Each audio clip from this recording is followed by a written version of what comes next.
Chapter 9. Time living with the Wyandotte passed very quickly.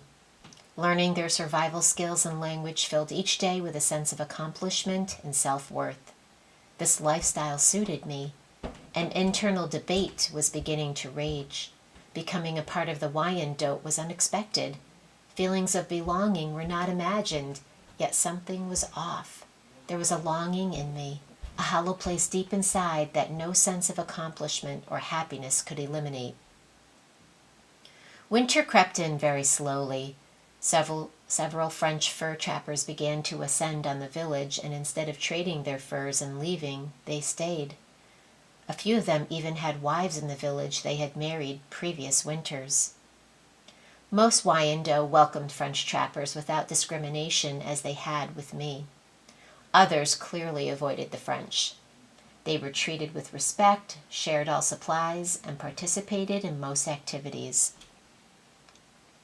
All of the previous hard work made winter a very relaxed season.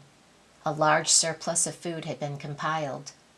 The Wyandotte, or Huron as the French called them because their bristly hairstyle looked like that of a boar, spent much of the winter months planning for the next year and telling stories of their ancestors' past exploits. The Wyandotte believed that the best way to honor the dead was to share stories of their lives with their descendants. Lone Wolf and I often took long walks using snowshoes when necessary. The rounded toe snowshoes allowed easy navigation in the deep northern snow. The snowshoes were constructed using a bent piece of wood with a single crossbar.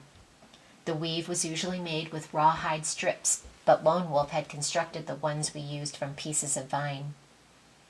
The walks were a welcome diversion to spending time in the increasingly smelly and smoke-filled longhouse.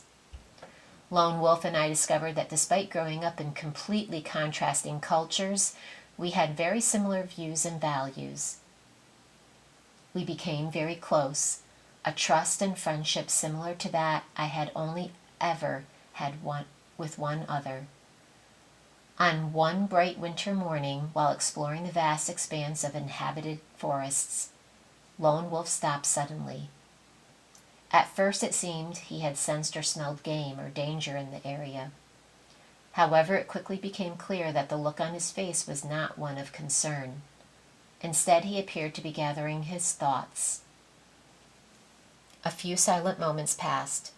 All around us, the sun produced flickering crystals reflecting off the melting snow. He began to speak slowly in broken English, surprisingly, with a serious tone. This was not a manner common to him.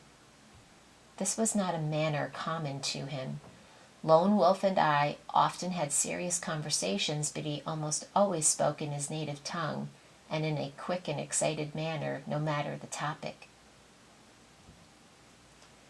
"It good for me you here. You have been thanked many time for saving me in forest. You have helped me more after that. You learn, you work, you happy here. You not happy in old village. You not tell me words about the hurt on your back or your heart. Me think you hurt deep down in here." He held his hands to his chest. "Me think hard many time how you much happy here with our people. Before you here, me not much happy here all time.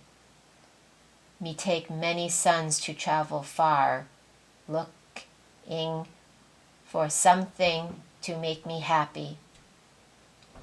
Me learn by you to be happy in this village again.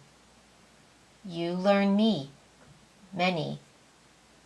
No, you help me see something me not see. You save me 2 times now, brother." He finished with a deep breath and seemed almost exhausted by the effort of making the words in English. Lone Wolf, much like me, had a tendency to question practices and traditions. Both of us had apparently searched constantly for a missing part, a missing ingredient. Unable to accept our worlds the way they were, we believed that something better existed somewhere else. It seemed we had both grown up in my time with the Wyandotte. It made me happy that my appreciation of the way his people lived had made him regain respect for his culture. The finality of having no choice to return to my own home rushed over me in that moment. Even if able, I knew the lack of freedom would be unacceptable after experiencing life with the Wyandotte. Lone Wolf had truly become like a brother. The changes to us both caused by the events of the past months had been mutual and positive, but the words to explain how were difficult to put together. I responded to him using his Native American language. I owe you as much as you owe me, brother. We are becoming warriors and men together. I paused briefly to nod and place a hand on his shoulder in an effort to show him the words spoken were important to me. After a few moments, I continued by asking another question that had been bothering me for some time. Most people in the village have accepted me like I was born to the tribe.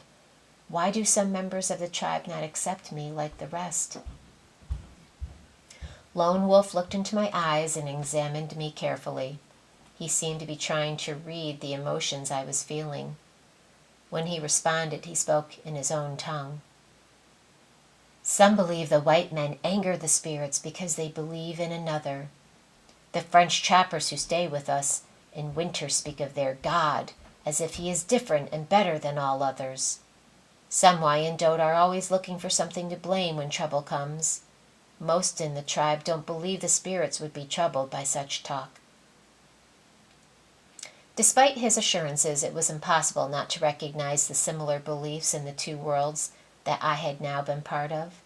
When trouble came, there were always those who looked for someone to blame. Here, like it had been in Roxbury, the possibility would always exist for me to be that someone.